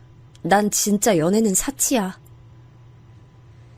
남편은 제가 대놓고 거절해도 병원에서 실습하면 병원 1층에서 저를 기다렸어요. 그리고 워낙 돈이 많으니 저를 기다렸다 밥도 사주고 커피도 사주고 하더라고요. 그런 짓을 몇 년을 하니까 저도 마음이 열렸습니다. 아는 사람 한 명 없이 혼자 서울에서 살며 힘들었거든요. 그런 저에게 남편은 한 줄기 빛이었습니다. 그 뒤로는 아주 순조롭게 연애했어요. 제가 워낙 바빠 남편에게 신경을 제대로 써주지 못해 미안했죠. 오히려 남편이 군대에 갔을 때가 제 마음이 편했을 정도로요. 그리고 우리 연애는 당연히 시댁 식구들에게 비밀이었습니다. 저는 그때까지도 연애는 해도 결혼은 하지 않으려고 했거든요. 전 우리 엄마가 저를 혼자 키우며 얼마나 힘드셨는지 알아요. 그리고 그렇게 홀어머니 밑에서 자라면서 온갖 편견을 다 받기도 했습니다. 제가 바보도 아니고 결혼하게 되면 어떤 시선을 감당해야 하는지 너무 잘 알고 있었죠. 그래서 저는 우리 엄마를 위해서라도 결혼할 마음이 없었습니다. 무슨 소리야. 결혼이라니 말이 되는 소리를 내. 난 애초에 결혼 생각 없는 사람이야. 난 고등학교 때부터 당신하고 결혼하려고 마음먹었어. 절대 물러나지 않을 거야. 집안 반대 때문에 그러는 거라면 걱정하지 마. 그건 내가 알아서 해. 남편은 진짜 물러나지 않았어요. 어느 날 모르는 번호로 전화가 와서 받았더니 바로 시어머니였습니다. 제가 남편을 과외할 때 하도 시달려서 과외가 끝나고 번호를 바꿨거든요. 선생님, 아니지, 아가씨. 그렇게 안 봤는데 과외 학생을 그런 식으로 꼬셔도 돼요? 나 이거 당신 학교랑 병원에 다 말할 거야, 어? 어머니, 아니 무슨 소리를 하시는 거예요? 순진한 우리 아들 꼬셔서 지금 결혼하려고 하는 거잖아요. 우리 집 돈 보고. 내가 그거 모를 것 같아요? 우리 아들은 몰라도 난 절대 호락호락하지 않아요. 오해가 있으신 것 같은데요. 제가 먼저 만나자는 말 단 한 번도 한 적 없어요. 저 굉장히 불쾌하네요. 뭐라고? 불쾌? 야, 너 말 다 했어? 저도 절대 호락호락한 성격이 아닙니다. 그래서 시어머니의 전화에 너무 화가 나 맞대응을 했어요. 그리고 남편에게 바로 전화해서 따졌죠. 이 사건으로 저는 정식적으로 인사를 가기도 전에 미운털이 제대로 박혔습니다. 시어머니도 저도 결혼을 부정적으로 생각했어요.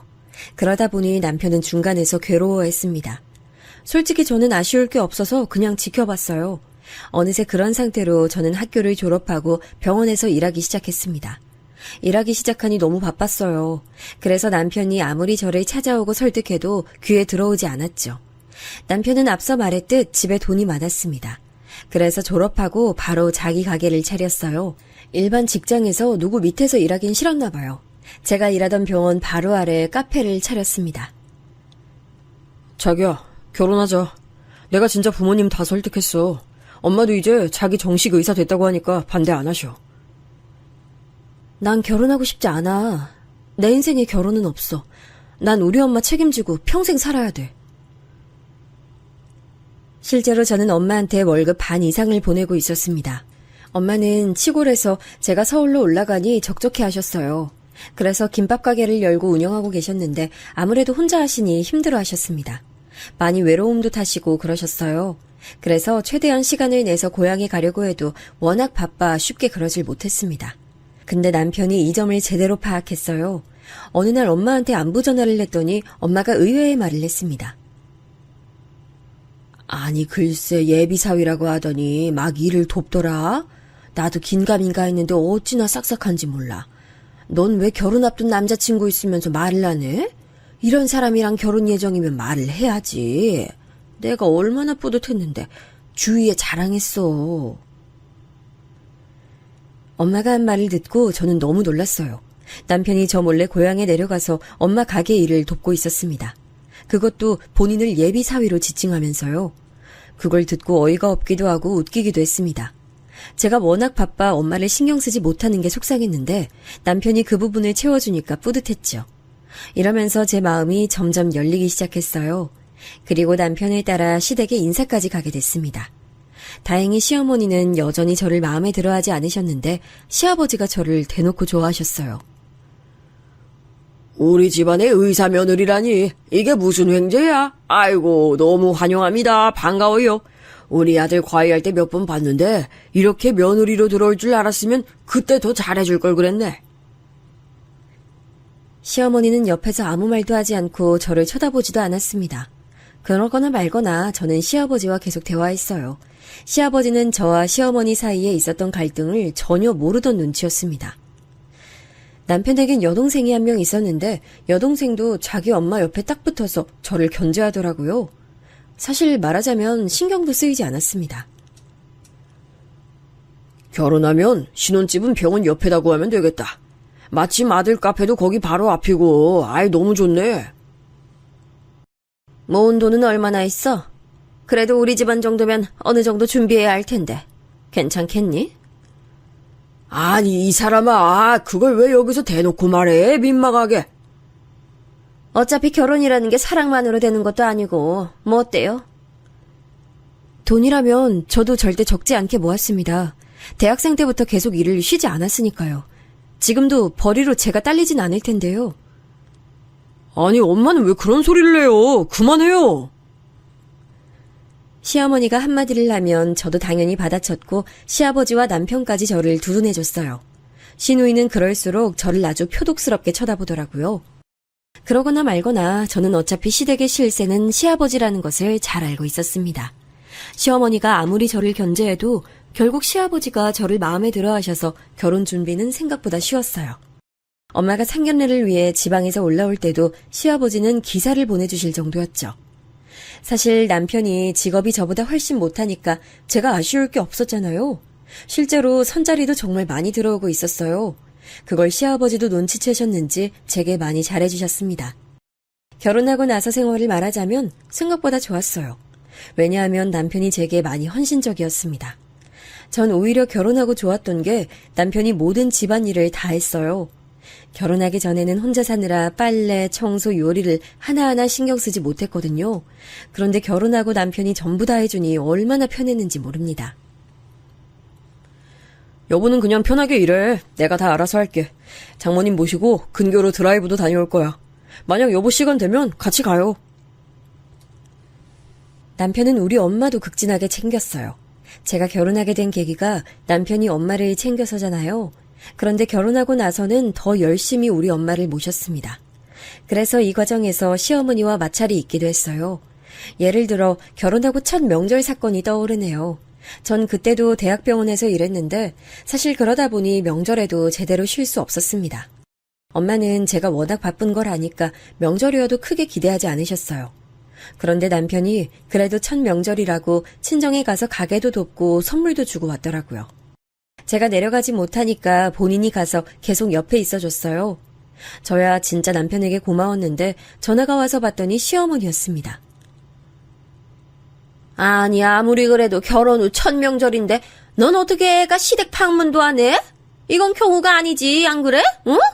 이건 예의가 아니야. 아무리 바빠도 사람이 도리는 지켜야지. 어머님, 이미 아버님한테 말씀드렸고요. 아버님이 오히려 괜찮다고 하시던데요? 그리고 저 정말 바빠요. 이런 일로 전화하실 거면 남편 통해서 해주세요. 뭐? 너 지금 나를 얼마나 우습게 하는 거야? 어? 시댁 무서운 줄 모르니? 의사면 다야? 어? 의사면 그렇게 시댁 무시해도 되는 거냐고. 우리 아들 기죽이고. 저 남편 한 번도 기죽게 한 적 없고요. 시댁이 왜 무서워야 하는지도 모르겠네요. 저 바빠요. 끊을게요.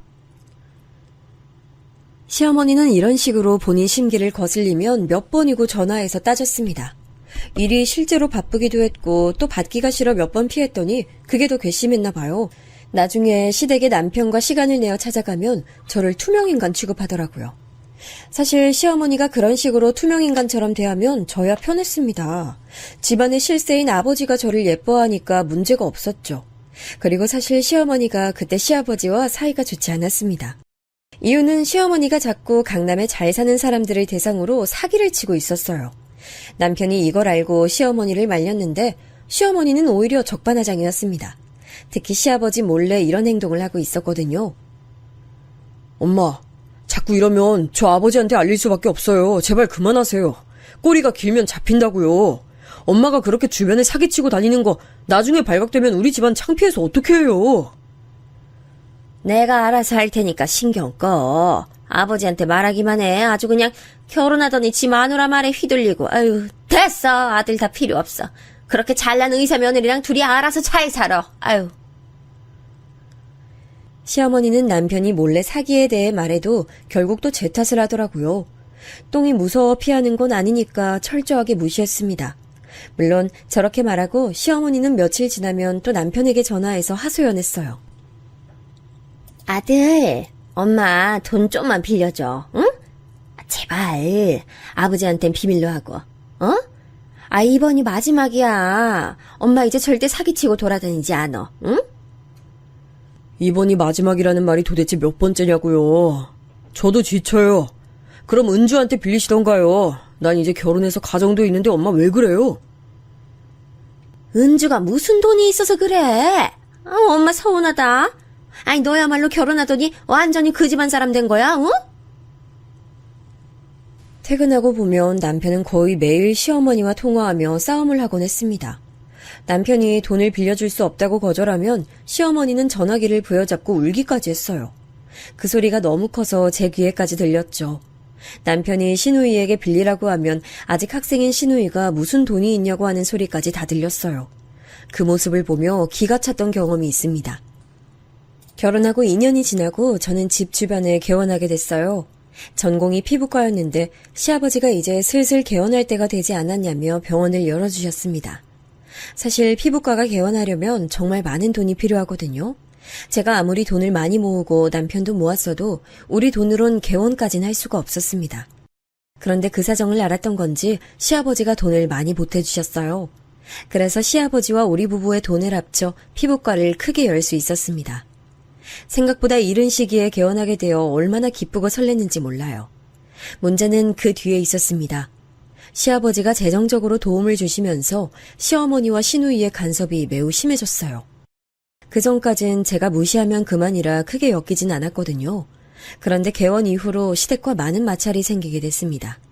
돈을 직접적으로 지원해준 시아버지는 가만히 계셨는데 시어머니와 시누이가 병원에 얼마나 많이 찾아왔는지 몰라요. 여기 병원이 우리 며느리가 하는 데야. 다들 이리 와. 예, 나왔어. 어머니, 지금 밖에 환자들 많이 대기하고 있잖아요. 이렇게 갑자기 오시면 제가 너무 당황스러워요. 이 병원 개원할 때 우리가 지원해준 거 몰라? 은혜를 이런 식으로 갚으면 어떡해. 내가 진짜 기가 막혀서. 아유, 그래. 아유, 의사라고 콧대 높은 건 알겠는데 그래도 며느리가 시어머니한테 그러는 거 아니야? 어디 가서 그러지 말어. 시어머니는 본인 친구들을 자꾸 병원에 데려오셨어요. 뻔히 바쁜 걸 알면서도 대기하는 손님이 수십 명이어도 아랑곳하지 않았죠. 오히려 더 으스대며 피부 관리를 받길 원하셨습니다. 손님들도 그렇고 직원들도 그렇고 보는 눈이 되게 많았기 때문에 저는 울며 겨자 먹기로 몇 번 그렇게 받아줬습니다. 하지만 그러면 안 되는 거였어요. 제가 그렇게 시어머니와 시어머니 친구들에게 공짜로 옛다 싶어서 관리를 받게 해줬더니 글쎄 아가씨까지 자기 친구를 데려오더라고요. 제가 시어머니에게 그렇게 해준 건 시어머니 말대로 시아버지가 지원을 많이 해줬잖아요. 그런데 시아버지는 우리 병원에 오지도 않았습니다. 하지만 부부 사이시고 또 시어머니니까 제가 기살려주려고 했던 건 맞아요. 아무리 싫고 미워도 내 남편 어머니잖아요. 우리 엄마는 실제로 사위 덕분에 고향에서 친구들에게 의수되며 살고 계셨어요. 그래서 저도 남편이 좋고 워낙 우리 친정엄마에게 잘하니까 저도 잘하려고 했던 거였습니다. 그런데 시누이는 아니잖아요. 시누이는 제 아랫사람이고 저에게 직접적으로 도움이 된 게 아닌데 기가 막혔죠. 새언니, 저 왔어요. 제 친구들이 요즘 피부 고민이라서 제가 데려왔어요. 저희 레이저 좀 받고 갈게요. 언니 잘 부탁드려요. 안녕하세요. 와, 야, 은주야. 너네 새언니가 원장이야? 대박이다, 진짜. 우리 아빠가 이 병원 개원할 때 지원 진짜 많이 해줬어. 우리 아빠 같은 시아버지도 없지 않냐? 우리 아빠지만 진짜 대박이야. 어이가 없고 기가 막혔습니다. 하지만 시아버지가 워낙 시누이를 예뻐하셨어요. 딸이고 막내라서 많이 예뻐하는 걸 저는 이미 알고 있었습니다. 그래서 시아버지를 생각해서 시누이가 저렇게 막무가내로 찾아와도 받아줬어요. 실제로 시누이 말대로 시아버지 덕분에 제가 이렇게 크게 병원을 운영할 수 있던 것도 맞으니까요. 그런데 문제는 시어머니와 시누이는 그 정도를 모른다는 점이었습니다. 처음엔 한 달에 한 번 정도만 오더라고요. 그래서 그 정도야 제가 꾹 참고 넘어가면 되니까 참았습니다. 그런데 그 빈도가 점점 늘더니 나중엔 일주일에 몇 번이고 찾아오더라고요. 실제로 손님들에게 컴플레인도 굉장히 많이 받았어요. 그래서 점점 제 입장이 곤란해지기 시작했습니다. 여보, 내가 진짜 몇 번을 고민하다 말할게. 어머니랑 아가씨가 자꾸 병원에 친구들을 데려와서 내가 곤란해. 당신이 우리 엄마한테 얼마나 잘하는지 내가 아니까 나도 넘기려고 했는데 이건 좀 심하다. 뭐라고? 아이, 그런 일이 있었으면 당연히 말했어야지. 내가 해결할게. 나 전혀 모르고 있었어. 내가 알아서 할 테니까 당신 너무 신경 쓰지 마. 남편이 이제껏 중간에서 역할을 매우 잘했었거든요. 명절이나 생신 때나 제가 불편한 일이 생기면 나서서 막아줬어요. 그래서 이번에도 그냥 믿고 기다렸더니 시어머니가 글쎄 시누이와 함께 병원에 찾아왔습니다. 그냥 찾아온 거면 모르겠는데 말 그대로 깽판을 치고 갔어요. 아니, 이 병원 개원할 때 우리가 그렇게 도움을 줬는데 사람이 말이야 이래도 돼? 응? 화장실 들어갈 때랑 나올 때랑 마음이 다른 건 아는데 그래도 이러면 안 되는 거야. 시부모를 이렇게 우습게 알아도 되냐고. 언니, 그렇게 싫으면 그때 말하던가요. 왜 갑자기 그래요? 그리고 엄마랑 제가 오면 뭐 얼마나 왔다고 그러세요. 진짜 속상해요. 너무 실망했어요. 내 친구들 또 오고 싶다고 했는데 쪽팔려서 이제 데리고 오지도 못하겠네. 결국 기다리던 손님들도 병원 밖으로 나가고 아수라장이 따로 없었어요. 저는 급히 남편을 불렀습니다. 남편이 오고 나서는 병원에서 서로 언성이 오갔어요. 아니, 왜 이러냐고 도대체. 남의 영업장에서 이래도 되냐고. 제발 그만 좀 해. 너야말로 왜 이래? 응? 우리가 개원할 때 돈 보태줬던 거 몰라? 부모 돈으로 개원했으면 어느 정도 바칠 수도 있어야지. 사람이 그렇게 어떻게 이럴 수가 있어?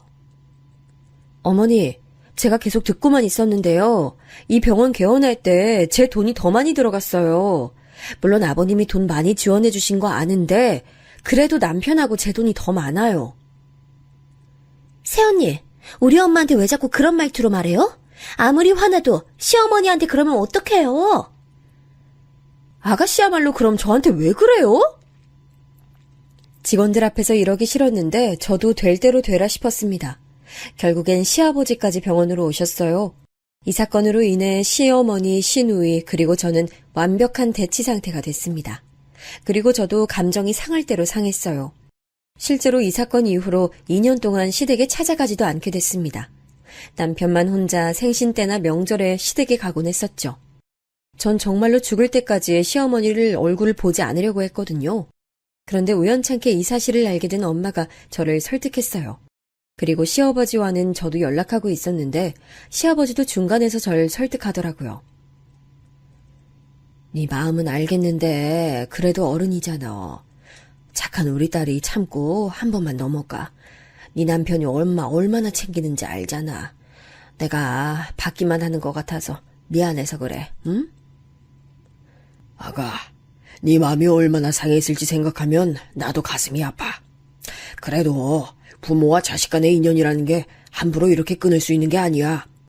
내가 네 시어머니한테는 말 잘했어. 그러니까 이제 화해하자. 엄마와 시아버지가 저를 설득하니 저도 넘어갔어요. 물론 시어머니와 시누이에 대한 마음이 좋게 변한 건 아니었습니다. 그래도 남편이 저한테 잘하고 시아버지가 저를 많이 챙겨주셨으니 그런 거였죠. 시아버지는 이외에도 제가 몸을 제대로 챙기지 않을까봐 한약도 지어오셨거든요. 각종 영양제와 간식 같은 것도 사서 일부러 카운터에 두고 가셨습니다. 제 얼굴을 보면 제가 부담을 느낄 수도 있으니까요. 이런 배려를 받으니 저도 어느 정도 제가 속이고 들어가는 게 좋다고 느낀 거였습니다. 그리고 마침 그때 아가씨가 결혼식을 앞두고 있었기 때문에 그 기회로 화해 아닌 화해를 하게 됐습니다. 하지만 사람은 바뀌지 않는다고 하죠. 아가씨의 결혼으로 인해 시댁 식구들이 모이는 날이 많아졌습니다. 이 말은 제가 시어머니의 얼굴을 보는 날이 많았다는 의미죠. 여기서 짚고 넘어갈게 남편과 저는 결혼 전에 약속한 게 있었습니다. 바로 아이를 가지는 문제였어요. 저는 제 커리어가 굉장히 중요한 사람이었고 남편은 가정에 대한 욕구가 있는 사람이었습니다. 그래서 아이에 관한 문제로 남편하고 많은 대화를 나누곤 했어요. 저는 아이를 아예 낳지 않을 거라는 생각은 아니었는데 반면 그렇다고 결혼하고 바로 아이를 가지고 싶지도 않더라고요. 만약 애 타고 건강에 이상이 생기면 낳지 않을 마음도 있었고요. 그래서 우리는 일부러 아이를 가지지 않고 있었는데 시어머니가 이 부분을 되게 긁었습니다. 아이를 이제 낳아야 하지 않겠니? 이제 곧 노산인데 산모가 젊어야 아이도 건강하게 태어나는 거야. 그리고 대를 잇는 것도 참 중요해. 우리 아들이 집안 장남이라 대는 꼭 이어야 하거든. 알겠니? 아이가 인형도 아니고 준비가 되면 남편하고 낳을 예정이에요. 그냥 대를 잇겠다는 마음으로 낳기엔 생명이잖아요. 충분히 사전에 준비가 돼야 돼요, 어머님. 아니 막말로 니네가 돈이 부족하니? 낳으면 내가 키워줄게. 뭐가 문제라서 그러는 거야? 아이 낳는 것도 다 때가 있는 거야. 아, 엄마. 우리가 알아서 할게요. 그만하세요.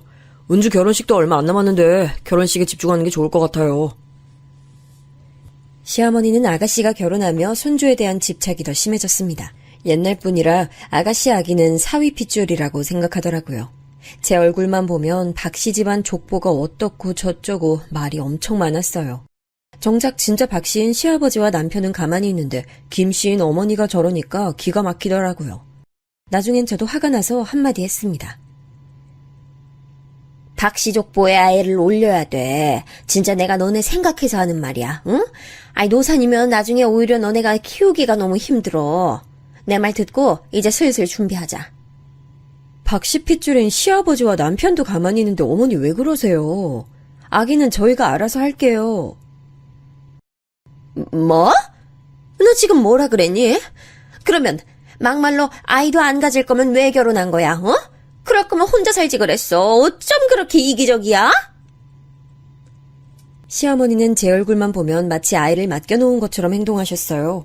아가씨 결혼으로 인해 겨우 다시 이어간 인연이 다시 끊기나 생각이 들었죠. 아무리 남편이 막아줘도 한계가 있잖아요. 원래 아이를 슬슬 가질 생각을 하고 있었는데 저렇게 행동하니까 괜히 이상한 반발 심리가 들더라고요. 그래서 남편하고 많은 대화를 나누며 아이에 대해 얘기하다가 뜻밖의 사건으로 아이를 가지게 됐습니다. 바로 우리 친정엄마의 소원이었어요. 제가 진료를 보던 어느 날이었습니다. 엄마는 웬만하면 제가 일할 때 전화를 전혀 하지 않는 분이셨어요. 그런데 한창 진료 시간인데 전화벨이 울려 봤더니 엄마더라고요. 여보세요? 엄마 무슨 일이야? 안녕하세요. 이순자님 보호자 되시죠? 따님 번호가 있어서 전화드렸어요. 지금 어머님이 쓰러지셔서 병원에 오셨는데 통화 혹시 가능하세요? 갑자기 걸려온 전화는 바로 병원이었어요.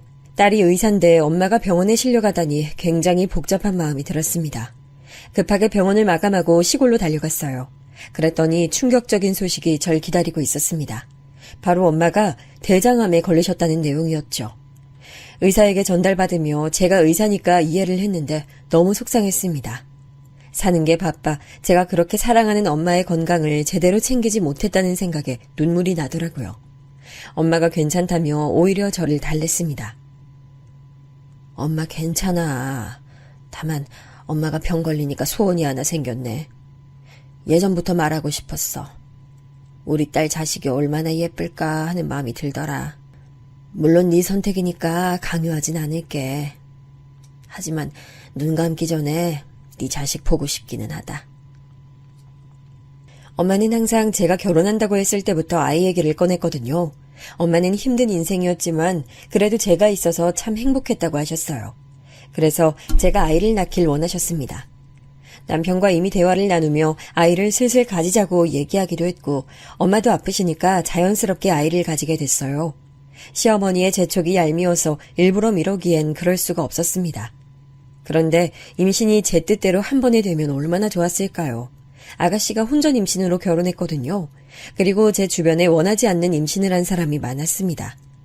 그러다 보니 자연스럽게 저도 임신이 빨리 될 줄 알았는데 그건 완벽한 제 착각이었죠. 신경을 써서 그런지 아이가 쉽게 생기지 않았어요. 주변 인맥을 동원해서 대학 동기에게 적인 받았습니다. 그래서 오히려 더 상처였어요. 차라리 어떤 문제가 있으면 그걸 개선하면 되는데 그냥 마음을 편하게 먹으라는 건 힘들더라고요. 이런 제 마음을 후벼 파는 건 바로 시어머니와 시누이였습니다. 안 그래도 얄미웠는데 이때 너무 미웠어요. 우리 영재 너무 예쁘지? 진짜 내 새끼지만 어쩜 이렇게 예쁜지 몰라.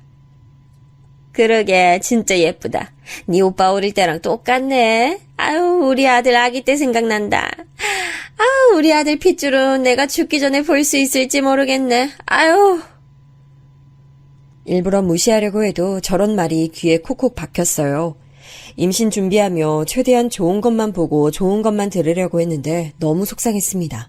나중엔 남편이 제가 스트레스를 너무 받는 게 보이니 아이를 가지지 말자는 말까지 하더라고요.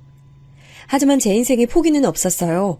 친한 동료가 소개한 난임병원에 다니며 결국 임신에 성공했습니다. 남편과 저는 임신에 성공한 게 너무 기뻤어요. 그래서 양가 부모님에게 바로 알렸습니다. 아이고 이게 무슨 일이야. 너무 기쁘다.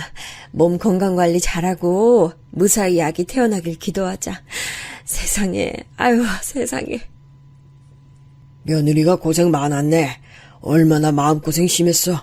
아가, 이제 너무 걱정하지 말고 푹 쉬면서 아기 태어나길 준비하자.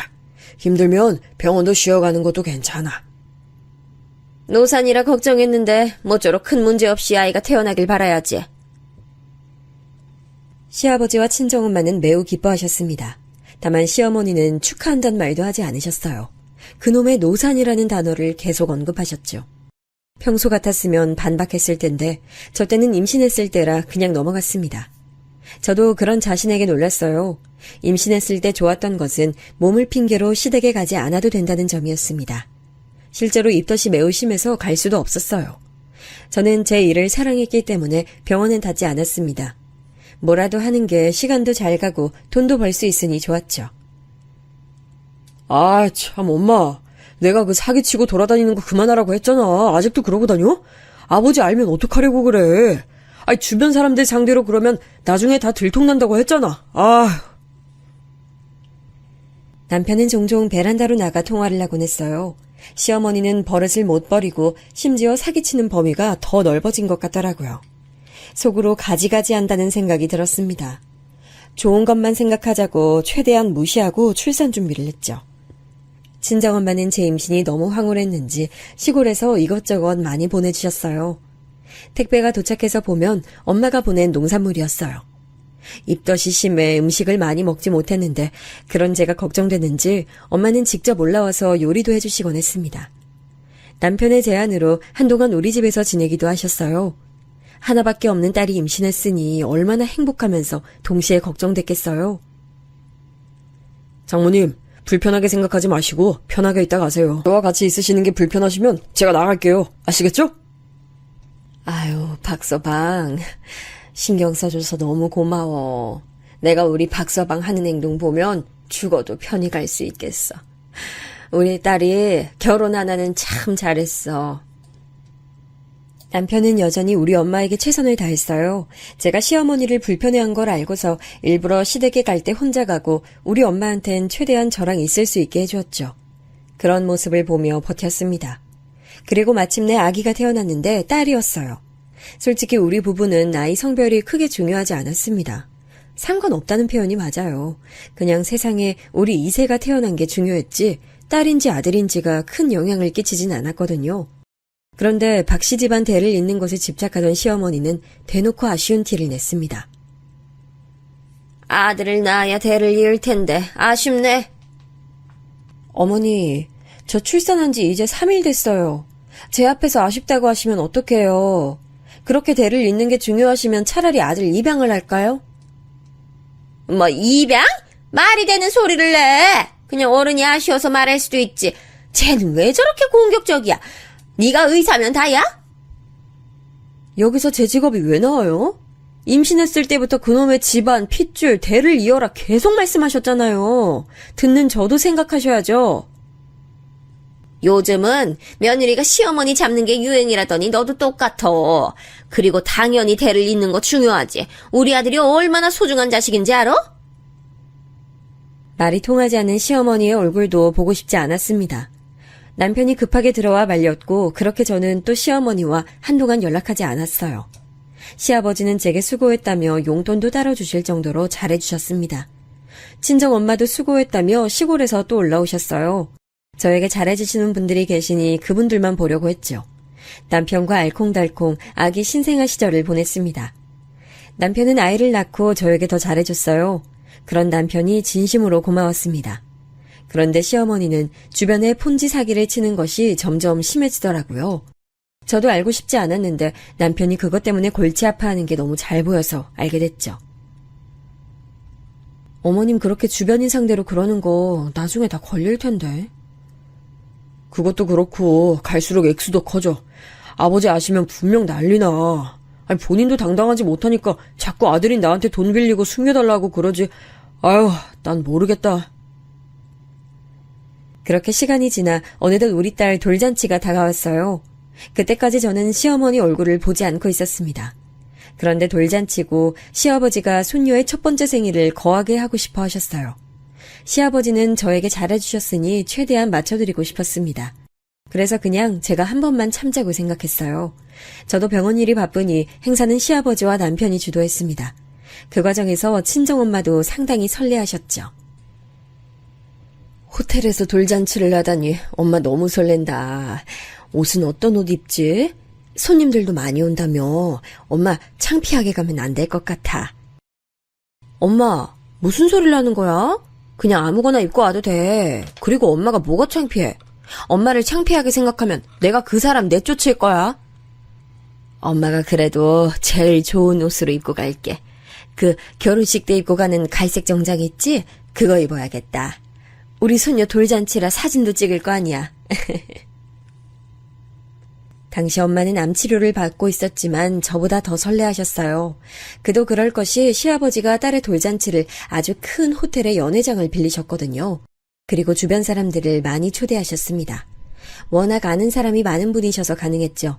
남편에게 들으니 지인들이 많이 온다고 하더라고요. 거기엔 시어머니가 지인이라는 핑계로 사기치는 사람도 많았고요. 무튼 드디어 돌잔치하는 날이 됐습니다. 남편이 시골에서 버스를 타고 올라온 엄마를 데리러 갔어요. 엄마는 중요한 날마다 입는 갈색 정장을 입고 오셨습니다. 제가 어릴 때부터 보던 옷인데 엄마가 참 아끼는 옷이었어요. 그런 옷을 꺼내 입고 오신 걸 보고 뭉클했죠. 돌잔치가 시작됐고 손님들이 많이 오셨습니다. 다 같이 화기애애한 분위기였어요. 시어머니는 사람 좋은 척을 하고 손님들에게 인사를 하더라고요. 그런데 친정엄마가 남편과 같이 도착한 것을 보자 시어머니는 시누이에게 말했습니다.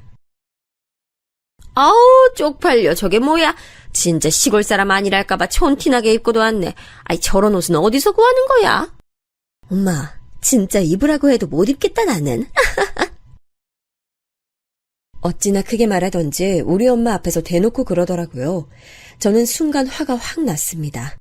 저를 무시하는 건 참아도 우리 엄마를 무시하는 건 절대 못 참거든요. 저런 사람과 가족이라는 틀 안에 묶여있는 것도 싫었습니다. 시어머니와 시누이는 둘이 계속 비웃으며 우리 엄마를 대놓고 흉봤어요. 남편이 저에게 충분히 잘했고 우리 엄마를 잘 챙겨줬던 건 맞습니다. 그런데 그런 남편과 살겠다고 제가 저런 시어머니와 계속 얼굴을 볼 순 없었어요. 그동안 속에 참아왔던 게 확 터졌습니다. 어머님 아가씨, 지금 뭐라고 하셨어요? 저랑 우리 엄마 들으라고 하신 거예요? 그래도 장소가 장소인데 넌 돈도 많으면서 엄마한테 옷 한 벌 사주지 그랬어. 어? 아이 저게 뭐야. 다들 주변에서 욕해. 주변에서 욕한다고요? 하라 그래요. 그래도 우리 엄마는 어머님처럼 주변 사람 상대로 사기치고 다니진 않아요. 얘가 뭐라는 거야. 조용히 해. 제가 큰 소리로 소리치자 주위에서 저희를 다 쳐다봤습니다. 행사의 주인공인 가족이 서로 싸우니 당연했죠. 저는 오히려 그 점이 다행이라고 생각했어요. 진짜 수준 떨어져서 같이 못 살겠네. 이혼할 테니까 당신이 그렇게 원하는 대를 잇는 아들 낳아줄 며느리 새로 구해서 알아서 사세요. 평생 지금 이 사람들한테 사기치고 돌아다니고요. 여러분, 아세요? 투자금 명목으로 돈 낸 거 있죠? 그거 실체 아예 없어요. 당신들 사기당한 거라고. 아니 조용히 해. 얘가 약을 먹었나 지금 무슨 소리를 하는 거야. 여보, 내가 미안해. 이혼은 안 돼. 엄마 진짜 왜 그래요? 아내 말대로 장모님은 엄마처럼 이렇게 폰지 사기를 치고 돌아다니진 않잖아요. 사기라니 이게 무슨 소리야? 자세히 설명해봐. 난 처음 듣는 내용인데. 남편까지 합세해서 제 편을 들어주니 점점 웅성거림이 심해졌어요. 시아버지까지 합세해서 무슨 일이냐고 물었죠. 제가 그동안 들었던 것을 낱낱이 말했더니 순식간에 아수라장이 됐습니다. 아니 이 사람아, 내 넌 내놔. 그게 다 실체가 없는 거였어? 이 사기꾼아. 무서운 사람이네. 내 돈 어떡할 거야. 내가 오늘 여기 안 왔으면 평생 모를 뻔했잖아. 순식간에 시어머니는 궁지로 몰렸어요. 그 뒤로는 저는 태연하게 우리 친정엄마를 데리고 호텔을 나왔습니다. 남편이 따라 나왔는데 저는 대놓고 말했어요. 나 당신이 어머니랑 인연 끊지 않으면 이혼할 거야. 난 우리 엄마가 세상에서 제일 소중해. 그 뒤로 어떻게 됐냐고요? 저는 남편과 이혼하지 않았습니다. 남편이 일방적으로 시어머니와 인연을 끊은 건 아니고요. 바로 시어머니는 시아버지에게 이혼을 당하셨어요. 자기 몰래 그렇게 사기치고 돌아다니는 것을 알게 된 시아버지가 괘씸하다고 바로 이혼 서류를 준비하셨대요. 알고 봤더니 제가 생각했던 것보다 훨씬 그 규모가 크더라고요. 자칫하면 집안 자체가 빚더미에 놓일 위기였죠. 시부모님은 결국 제 딸의 돌잔치 사건으로 인해 이혼했습니다. 저야 덕분에 마음 편하게 시댁에 갈 수 있어요. 시누이는 그 뒤로 자기 엄마랑만 연락하고 시아버지와 남편과는 연락도 잘 안 한다고 하더라고요. 그래서 지금은 저를 예뻐해 주시는 시아버지와 연락을 하며 잘 지내고 있습니다. 당연히 남편하고 이혼하지도 않았고요. 엄마는 본인의 옷 때문에 이런 일이 일어났다고 생각하며 저한테 미안해 하셨어요. 하지만 그건 전혀 아니랍니다. 엄마의 암에 대해서도 제가 참 걱정이 많았는데 동문대학병원 선배님이 도와주셨어요. 초기여서 몇 번의 항암 끝에 엄마의 암은 완전히 치료했습니다. 그래서 요즘은 걱정거리가 없어요.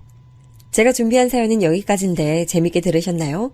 제 인생에서 가장 통쾌한 사건이었습니다. 시어머니는 어디서 어떻게 사시는지 모르겠고 평생 볼 일도 없지만 그동안 만나서 불쾌했네요. 여러분 들어주셔서 감사합니다.